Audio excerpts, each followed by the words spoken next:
নমস্কার। আমি আপনাদের অতি পরিচিত অতি প্রিয় স্বপন কুমার দেব। আজকে একটা গবেষণার ফল, এটা আমার নিজের কথা নয়, একটা 9 মাস ধরে একটা বেসরকারি একটা গবেষণার ফল, আর সেটা থেকে আমি উদ্ধৃত করে এই ভিডিওটা আমি আপনাদের সঙ্গে শেয়ার করছি। আমার প্রত্যেক শুভানুধ্যায়ীদের, আমার সাবস্ক্রাইবারদের, বন্ধুদের, আমার গুরুজনদের প্রত্যেককে আমার শ্রদ্ধা, নমস্কার, ভালোবাসা, শুভেচ্ছা জানিয়ে আমি আজকে ছট পূজা উপলক্ষে সবাইকে, আমার বিহারি বন্ধু যারা আছেন, অবাঙালি বন্ধু যারা আছেন, তাদেরকে আমার এই ছট পুজো উপলক্ষে আমার প্রীতি, শুভেচ্ছা, ভালোবাসা আমি জানাই। ঠিক গত বছর ঠিক এই সময়টা 2024 সাল, এই ছট পুজোতে আমি বিহারের বেগুসরাইতে খুব আনন্দ করেছিলাম। অয়েল ইন্ডিয়া ক্যাম্পাসে আমার এক মামাতো ভাইয়ের, সে চাকরি করে সেই কোম্পানিতে, তার কাছে আমি ছিলাম প্রায় 4 মাস মতো, আমি আমার মাসি। সেখানে ছট পুজোটা খুব উপভোগ করেছিলাম। 3-4টা বিশাল বড় বড় অয়েল ইন্ডিয়াতে বিরাট বড় বড় দিঘি আছে এবং সেগুলো চারদিকে গ্যালারির মতো, এবং যেটা এই ছট পুজো উপলক্ষেই ওইভাবে তৈরি। তাই এই বছর ছট পুজোটা এখানে এসছে বলে আমার সেটা মনে হলো বলে আমি একটু শেয়ার করলাম। যাই হোক, একটা বেসরকারি গবেষণাতে উদ্ধৃত করে আমি আপনাদের সঙ্গে একটু শেয়ার করি। আর অনুগ্রহ করে আমার সকল গুরুজনদের, আমার বন্ধুদের, আমার যদি আমার মানে ভিডিওগুলো যদি পছন্দ হয়, তাহলে আমার ইউটিউব চ্যানেল স্ট্রাগলার দেব, এবং ফেসবুকটা সকলেই জানেন স্বপন কুমার দেব, একটু লাইক, শেয়ার, ফলো এবং সাবস্ক্রাইবটা করে দেবেন, আমাকে একটু ধন্য করবেন, আমি বাধিত থাকব। শুধু তাই নয়, অনেক ভালো ভালো খবর যারা আমার, আমি এর আগেও বলেছি যে আমি এর জন্য খুব প্রাউড, খুব গর্বিত যে আমার এখানে যারা আছেন, আমার সাবস্ক্রাইবার বা আমার বন্ধু বা আমার ফলোয়ার্স, প্রত্যেকে একটা খুব ভালো ক্যাটাগরি বিলংস করেন, এবং প্রত্যেকেই নো ডাউট তারা শিক্ষিত এবং শিক্ষিতা, এবং একটা ভালো পরিবার তারা বিলংস করেন। কারণ এই জন্য বলছি, কারণ আমি আদার্স ওইসব নাচা গানা, বেহালাপনা টাইপের ভিডিও আমি করি না, আমি করতে পারিও না, আমার রুচিতে বাঁধবে, আমি সম্ভব নয়।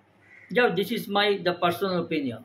তবু আমার এতজন ফলোয়ার্স দেখে, আমার এতজন ফ্রেন্ডসরা দেখে, এত লাইক, তাদের কাছ থেকে কমেন্টস পাই, এত ভালোবাসা পাই, তাহলে বুঝে নিতে হয় যে এখনও সমাজের একটা অংশেও এখন অনেক ভালো শিক্ষিতা বুদ্ধিজীবীরা আছেন, যারা অজানা তথ্য জানতে চান, অজানা কাহিনীর সম্বন্ধে তাদের আগ্রহ আছে।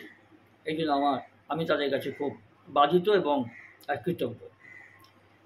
এইবার দেখুন, যে কথাটা আমি বলতে যাচ্ছিলাম, যে একটা বেসরকারি, এটা আমার নিজের কথা নয় অবশ্য, বেসরকারি একটা 9 মাস ধরে একটা সমীক্ষা করেছে বা গবেষণা করেছে যে ডিভোর্সটা কেন হয়, বা এই ডিভোর্স যখন হয়ে যায় দুটো নারী পুরুষের মধ্যে, তার ফলটা কি হয় উভয়ের ক্ষেত্রে।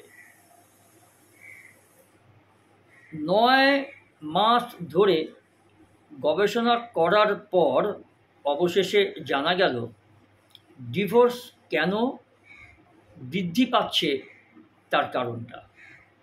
এর আগেও আমি বলেছি, আপনি বিভিন্ন জায়গায় যান, বিভিন্ন কোর্টে যান, সে লোয়ার কোর্ট বলুন, হায়ার কোর্ট বলুন, সুপ্রিম কোর্ট বা হাইকোর্ট, আপনি দেখবেন অধিকাংশ যতগুলো কেস আছে ক্রিমিনাল সংক্রান্ত, তার মধ্যে আপনি দেখবেন এই ডিভোর্সের মামলাটা সংখ্যা দিক থেকে অনেকটা বেশি। খুব কষ্টদায়ক ব্যাপার। হয়তো একই ছাদের নিচে মেনে নিতে পারা যায় না, হয়তো দুজন সম্পর্কটা, দুজনের ভুল বোঝাবুঝি বা দুজনের মধ্যে বোঝাপড়ার অভাব। জানেন, এই বিচ্ছেদটা ঠিকমতো জানাশোনা না করে বিবাহ বন্ধনে আবদ্ধ হওয়ার ফলটাই এইটা জিনিসটা হয়। এবং এটা আপনি দেখতে পাবেন অধিকাংশই খুব পয়সালা বাড়ির ঘটনা। ছেলে হয়তো ভালো চাকরি করে, মোটা বেতনের চাকরি করে, আর মেয়ে হয়তো খুব ধনী বাড়ির মেয়ে, তারও অর্থের দাপট আছে। পরবর্তীকালে এটার একটা সংঘাত এসে যায়। এবং শুধু যে অভাব, এটা আমি তো দেখেছি খুব দরিদ্র শ্রেণীর পরিবারে বা গরিব পরিবারে, যারা ধরুন দিন আনে দিন খায়, সেসব পরিবারের মধ্যে ডিভোর্সটা আমি একদম দেখিনি। দুজন স্বামী স্ত্রীকে উদর পরিশ্রম করে তারা তাদের সংসারের আয়টুকু করে। হয়তো তাদের সেরকম স্বাচ্ছন্দ্যতা নেই, বা সেরকম হয়তো পাকা বিল্ডিং নেই, যেরকম অস্থায়ী একটা কাঠামোর উপরে তারা বসবাস করেন, খুব দুরবস্থার উপরে, হয়তো ছাদটা টালি, হয়তো টিনের চাল। সেই সব পরিবারের স্বামী স্ত্রীদের আমি দেখেছি, হিংসে লাগে আমার যে এরা এত কষ্টের মধ্যে এই দুই স্বামী স্ত্রী দুজনকে এত ভালোবাসে। শুধু তাই নয়, তাদের ছেলেকে হয়তো আমাদের এই কোটিপতি বিত্তশালী পরিবারের মতো আহার বাবুসোনা করে মানুষ করতে পারেন না, বা কোনো নামি দামি ইংলিশ মিডিয়াম স্কুলে পড়াতে পারেন না। সাধারণ সরকারি অবৈতনিক প্রাইমারি স্কুলে তাদেরকে পড়ান বা কর্পোরেশন স্কুলে পড়ান। কিন্তু জানেন, আমি আমার চোখে দেখা যে তাদের অভাবটা কিন্তু অসুখের কোনো কারণ নয়। বিবাহ বিচ্ছেদটা তো অনেক দূরের ব্যাপার। অভাব, দৈনন্দিন অভাব আছে। দুই স্বামী স্ত্রীকে দুজনকেই হয় কোনো দোকান করছেন দুটো রোজগারের জন্য, বা ব্যবসা করছেন, বা পরের জমিতে গিয়ে ধান রোপণ করছেন, অথবা মজুরিগিরি করছেন, মজুরের কাজ করছেন। একসাথে হয়তো রাজমিস্ত্রি জোগালির কাজ করছেন, স্বামী হয়তো রাজমিস্ত্রি, স্ত্রী হয়তো জোগালি। এরকম জানেন বহু দৃশ্য আমি দেখেছি। আর তাদের মধ্যে একটা অটুট ভালোবাসা, সে বিচ্ছেদের কোনো প্রশ্নই আসে না। খুঁটিনাটি ঝগড়াঝাটি সব স্বামী স্ত্রীর মধ্যে হয়। কেউ যদি বলে যে না আমাদের স্বামী স্ত্রীর ঝগড়া হয় না, ডাহা মিথ্যা কথা বলছে। ওখানে আমার গ্রেট অবজেকশন আই হ্যাভ। হতেই পারে না। যেখানে সোহাগ বেশি সেখানে একটু অশান্তি ঝগড়া থাকবেই, একটু ঠোকাঠুকি হবেই। তা বলে তা নয় যে একে অপর থেকে একদম বিচ্ছিন্ন হয়ে যাবে আর ওই লোকসম্মুখে গিয়ে আদালতে গিয়ে বিচ্ছেদের মামলা করতে হবে। সেই পর্যায়ে কিন্তু এই শ্রেণীর লোকেরা যায় না, এই শ্রেণীর পরিবাররা যায় না। এটা আমার চোখে দেখা। তার মধ্যে ব্যতিক্রম হয়তো থাকতে পারে, আমি সেরকম ঠিক দেখিনি। এমনি ঝগড়াঝাটি হয়েছে, বউ রাগ করে বাপের বাড়ি চলে গেছে, ওই 7 দিন 8 দিন থেকেছে। তারপরে ঠিক রাগটা কমে গেলে, অভিমানটা কমে গেলে চলে এসেছে আবার স্বামীর কাছে। দুজনেই কিন্তু ঝগড়া করেছে, কিন্তু দুজনেই দুজনকে গালিগালাজ করেছে, দুজনেই দুজনকে বলেছে তুমি যাও, তোমাকে ছাড়া মা চলে যাবে। কিন্তু জানেন, যখন স্ত্রী বাপের বাড়ি চলে যাচ্ছে, স্বামী কিন্তু ইগোতে আটকাতে পারছে না, কিন্তু মনে কষ্ট পাচ্ছে, বুক ফেটে যাচ্ছে। আর যে একটা রাত সবে গেছে, সেই স্ত্রী বাপের বাড়ি থেকে ছটপটানি করছে, আর নিজের ঘরে স্বামীও আকুল পাথাল করছে। দুজনের মধ্যে একটা মোহর যে টান, যে ভালোবাসার টান, সেটা কিন্তু অনুভব করছে। সেই যে এই ধরনের বিচ্ছেদ বেশি দিন থাকে না। ঝগড়াঝাটি হতেই পারে, আবার ঠিক তারা এক জায়গায় চলে আসে, আবার একসঙ্গে তারা কাজ করে, ছেলেকে তাদের মতো করে মানুষ করার চেষ্টা করে। কিন্তু যত অশান্তি, যত ভুল বোঝাবুঝি, মারদাঙ্গা, খুন খারাপি পর্যন্ত হয়ে যাচ্ছে, এগুলো সাধারণত খুব উচ্চ মধ্যবিত্ত এবং উচ্চবিত্তদের মধ্যে হয়।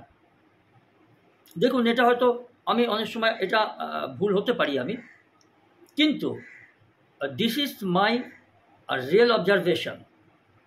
I talk to you, I shared you from the real experiences. এটুকু আমি দেখেছি, আর সেই জন্য আমি তাদের জীবনযাপনগুলো যখন দেখি আমার খুব ভালো লাগে। আর হিংসায় কোথায় জানেন, যে আমরা যারা একটু পয়সাওয়ালা বা একটু শিক্ষিত, সমাজে একটু মান্যগণ্য আছে, কলার ফুলিয়ে বুকের বোতাম দুটো খুলে হাতে বালা পরিধান করে চলাফেরা করি, আপনি তাদের বাড়িতে হয়তো দেখবেন একাধিক ভালো দামি গাড়ি আছে, মোটর বাইক আছে। দেখবেন তাদের ছেলেমেয়েরা হয়তো খুব বড় বড় স্কুলে পড়ে, কিন্তু ছাদের নিচে আছে, কিন্তু শান্তিতে নেই। বাসন ছোড়াছুড়ি, মারদাঙ্গা, হাত ওঠানো, একে অপরের গায়ে খিস্তি কেউ, সবই চলে। এর কারণগুলো বিশ্লেষণ করার জন্য আমি এতগুলো কথা বললাম, আর আপনাদের কাছে বলি, শেয়ার করি। আমি এইসব ঘটনাগুলো একটু জানতে পারি বলে ভাবি যে আমি আমার শুভানুধ্যায়ীদের কাছে একটু শেয়ার করি। আর এই গত 9 মাসের, মানে আজ থেকে 2025 সালের এই ধরুন অক্টোবর মাস থেকে যদি ধরি, তাহলে গত 9 মাসে প্রায় এই বেসরকারি গবেষণার ফলে যে রিপোর্টটা পাওয়া গেছে, সেটা হচ্ছে 245 জন ডিভোর্স প্রাপ্ত নারী বা পুরুষের সঙ্গে কথা বলা হয়েছে। উদ্দেশ্য একটাই, জানতে চাওয়া কেন ভাঙছে বিবাহ সম্পর্ক। আর যদি জিজ্ঞেস করেন যে এই সংস্থাটা কারা গবেষণা করেছে, আমি সেটা জানতে পারিনি, তাই আমি নামটা বলতে পারলাম না। কিন্তু তাদের একটা রিপোর্ট আমার কাছে এসছে, এইভাবেই এসছে যে বিগত 9 মাসের একটি বেসরকারি গবেষণা করে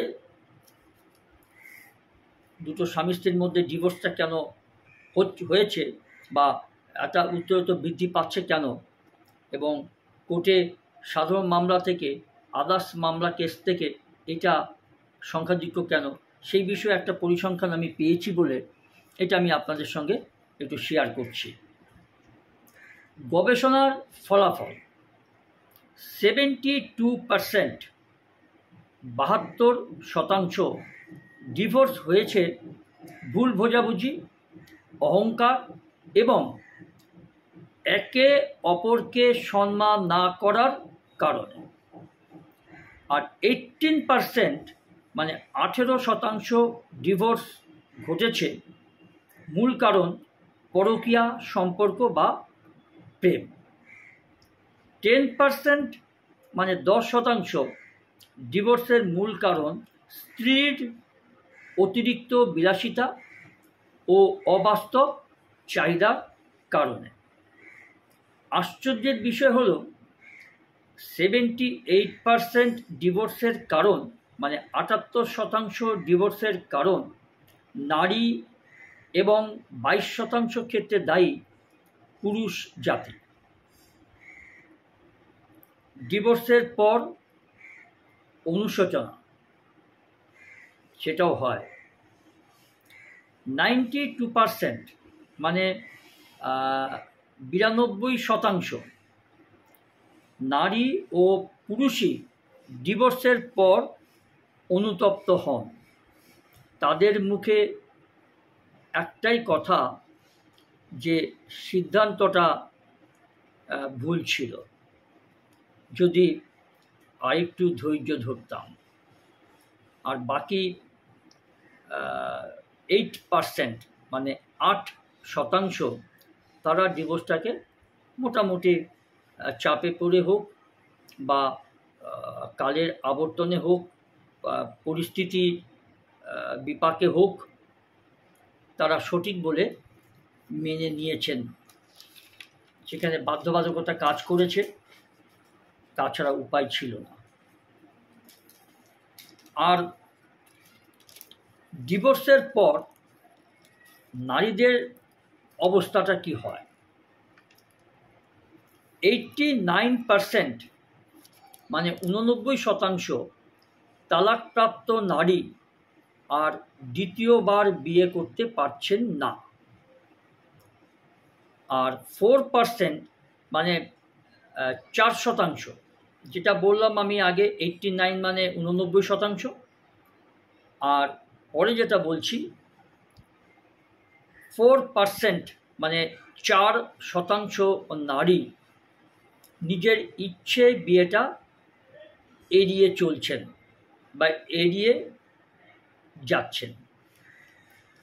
7% নারী মানে 7% নারী বিপথে বা ভুল পথে চলে গেছে সমাজের অবহেলায় বা পারিবারিক সদস্যদের তুচ্ছ তাচ্ছিল্যতায়, অবহেলায় বলতে পারে।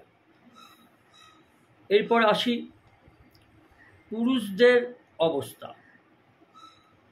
85% মানে 85% পুরুষ দ্বিতীয়বার বিয়ে করে সংসার করছেন। 13% পুরুষ বিয়ের বিষয়ে অনাগ্রহী মানে অরাজি। আর 2% মানে 2% পুরুষ পথভ্রষ্ট জীবনে জড়িয়ে পড়েছেন। আরও বিশ্বের বিষয় কি জানেন? যে 67% পুরুষ, 67% পুরুষ কুমারী বা অবিবাহিতা মেয়েকে বিয়ে করেছেন, অথচ নারীরা কুমার বা অবিবাহিত পুরুষ জীবনে পেয়েছেন 0.1%-এর ক্ষেত্রে, অর্থাৎ 0.1% এই ক্ষেত্রে। দ্বিতীয় বিয়ের পর বাস্তবতা, 12% নারী মানে 12% নারী দ্বিতীয় বিয়েতেও তালাকপ্রাপ্ত। আবার 89% মানে 89% নারী দ্বিতীয় সংসারে অসুখী। আশা করি ব্যাপারটা বুঝলেন। মানে দ্বিতীয় বিয়েতেও প্রথমবার ডিভোর্স হয়ে গেল নারী 12% মানে 12% নারী, তারা প্রথমবার বিবাহ বিচ্ছিন্ন হয়ে বিয়ে করলেন, করে দ্বিতীয় বিবাহ বিচ্ছিন্ন হলেন, দ্বিতীয়বারও বিয়ে করে তারা তালাকপ্রাপ্ত হলেন। আর বাদবাকি 89% বা 89% নারী দ্বিতীয় সংসারে অসুখী। খুব কষ্টদায়ক ব্যাপার, এগুলো বোধগম্য হয় না কেন ঘটে, কী কারণে ঘটে। আবার অন্যদিকে দেখুন, মাত্র 2% পুরুষ দ্বিতীয়বার ডিভোর্স দিয়েছেন। সংখ্যাটা কম, পার্সেন্টেজের তুলনায় সংখ্যাটা কম। এবং মাত্র 3% পুরুষ দ্বিতীয় সংসারে অসুখী। সবচেয়ে অবাক করা তথ্য কী হলো জানেন? সেটা হলো দ্বিতীয়বার ডিভোর্স দেওয়া পুরুষদের ক্ষেত্রে মানে পুরুষদের স্ত্রীরা, দ্বিতীয়বার ডিভোর্স দেওয়া পুরুষদের স্ত্রীরা প্রায় সকলে আগের বা অতীতের ডিভোর্সপ্রাপ্ত নারী।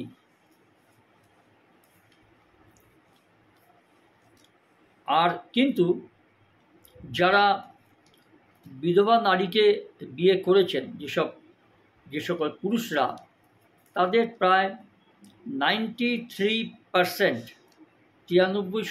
পুরুষই সুখে শান্তিতে সংসার করছেন। বাহ! শুনতে ভালো লাগে। এত শতাংশ মানুষ, 93% মানুষ কোনো বিধবা নারীকে বিয়ে করেছেন যার স্বামী মারা গেছে, তারা সুখে শান্তিতে সংসার করছেন।